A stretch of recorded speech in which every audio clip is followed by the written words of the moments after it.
ప్రస్తుతం ఆల్ ఇండియాలోని మూవీ లవర్స్‌ను విశేషంగా ఆకర్షిస్తోన్న ప్రాజెక్ట్ ఏది అంటే రాజమౌళి డైరెక్షన్‌లో మహేష్ బాబు నటిస్తున్న 'వారణాసి' అనే చెప్పాలి.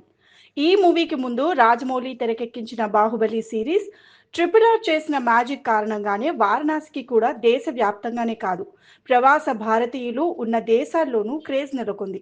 2027 ఏప్రిల్ 7వ తేదీన 'వారణాసి' సినిమా జనం ముందుకు రానుంది. ఆ తేదీ ఎప్పుడు వస్తుందా అని సినీ ఫ్యాన్స్ ఆసక్తిగా ఎదురుచూస్తున్నారు. ఇక అంతటి క్రేజ్ ఉన్న మూవీలో నాగార్జునను ఓ పాత్రలో నటించమని రాజమౌళి అడిగినా నో చెప్పారని ఇప్పుడు తెలుస్తోంది. రజనీకాంత్ 'కూలీ' సినిమాలో నాగార్జున విలన్ గా నటించారు. ఈ సినిమా కమిట్ కాగానే రాజమౌళికి తమ 'వారణాసిలోను' నాగ్ను ప్రతినాయక పాత్రలో చూపించాలన్న ఆలోచన కలిగిందట.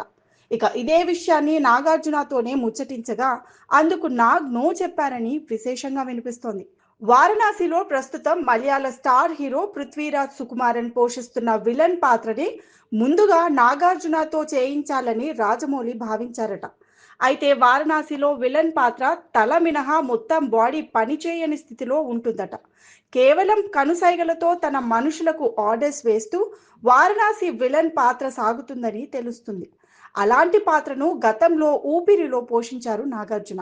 అందువల్లే వారణాసిలోని కీలక పాత్ర తన దరికి చేరినా అందులో తనకు కొత్తదనం కనిపించకపోవడంతో నాగార్జున నో చెప్పారని సమాచారం. అదీ కాక తన 100వ సినిమాపై నాగ్ కాన్సంట్రేట్ చేయడానికి కూడా సమయం కేటాయించారు.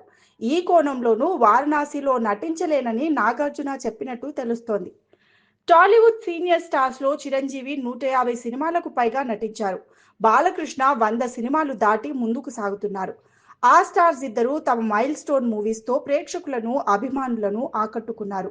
అదే తీరున తాను తన 100వ చిత్రం 'లాటరీ కింగ్' తో మురిపించాలని నాగ్ ఆశిస్తున్నారు. ఈ సినిమాకి తమిళ డైరెక్టర్ రా కార్తిక్ డైరెక్షన్ వహిస్తున్నారు. 'లాటరీ కింగ్' సినిమాని దసరా బరిలో నిలపాలని నాగార్జున ఆశిస్తున్నారు. అందువల్ల రాజమౌళి అడిగిన డేట్స్ కూడా నాగార్జున అడ్జస్ట్ చేయడానికి కష్టమై ఉంటుందని, అందువల్లే వారణాసిలో నటించడానికి నో చెప్పి ఉంటారని ఫ్యాన్స్ భావిస్తున్నారు. గతంలో రాజమౌళి తండ్రి విజేంద్ర ప్రసాద్ డైరెక్షన్లో 'రాజన్న' సినిమాని నటించి నిర్మించారు నాగార్జున. ఆ సినిమాలో ఓ యాక్షన్ సీక్వెన్స్ ను రాజమౌళి రూపొందించారని అంటారు. అలా రాజమౌళితో బాండింగ్ ఉన్న నాగార్జున రాబోయే రోజుల్లో తప్పకుండా జక్కన్న డైరెక్షన్లో ఓ స్పెషల్ రోల్ చేస్తారని ఫ్యాన్స్ ఆశిస్తున్నారు. మరి రాజమౌళి 'వారణాసిని' కాదని 'లాటరీ కింగ్' గా రాబోతున్న నాగార్జునకు ఎలాంటి విజయం దక్కుతుందో చూడాలి.